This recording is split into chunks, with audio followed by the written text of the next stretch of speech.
एक छोटा सा गांव जहां अंधेरा सिर्फ गलियों में नहीं, लोगों के दिल में बसा हुआ था। वहीं रहती थी कमला, एक विधवा जिसे दुनिया ने कभी इंसान की नजर से देखा ही नहीं। लोग उसे अभागन कहकर बुलाते थे। हर सुबह जब वो कुएं से पानी भरने निकलती, लोग उस पर हंसते, बोलते ये देखो आ गई अभागन फिर से। कमला कुछ नहीं बोलती, लेकिन धीरे धीरे करके वो रोज टूटती जा रही थी। रात में वो आंगन में अकेले बैठती, हाथ में पति की तस्वीर लेकर।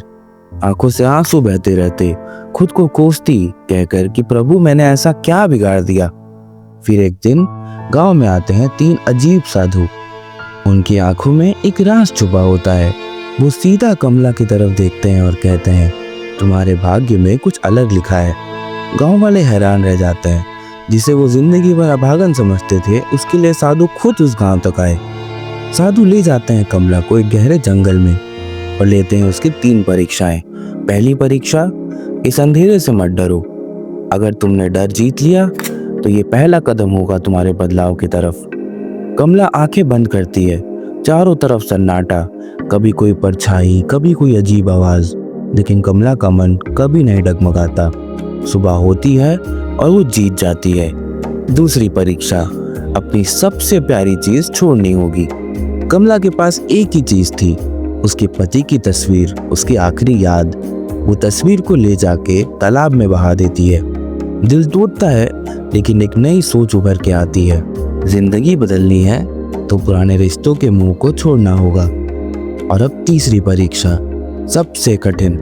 7 दिन बिना कुछ खाए, बिना कुछ पिए, सिर्फ ध्यान में बैठना होगा। कमला अपना घर एक बूढ़ी औरत को दे देती है और चली जाती है जंगल की तरफ, भूखी, प्यासी और कमजोर। और उसका मन मजबूत बना रहता है। 7 दिन बाद कुछ बदल जाता है। उसके चेहरे पर एक अलग ही रोशनी आ जाती है, जैसे कोई रूप बदल गया हो।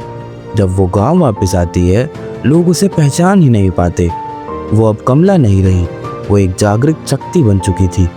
लोग उसके पैर छूने लगे, माफ कर दो हमें, माफ कर दो हमें कहने लगे।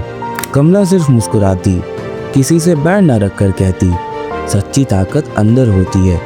जब हम अपने अंदर के डर को और मुंह को जीत लेते हैं, तभी हम सच्चे मायने में जीना शुरू करते हैं।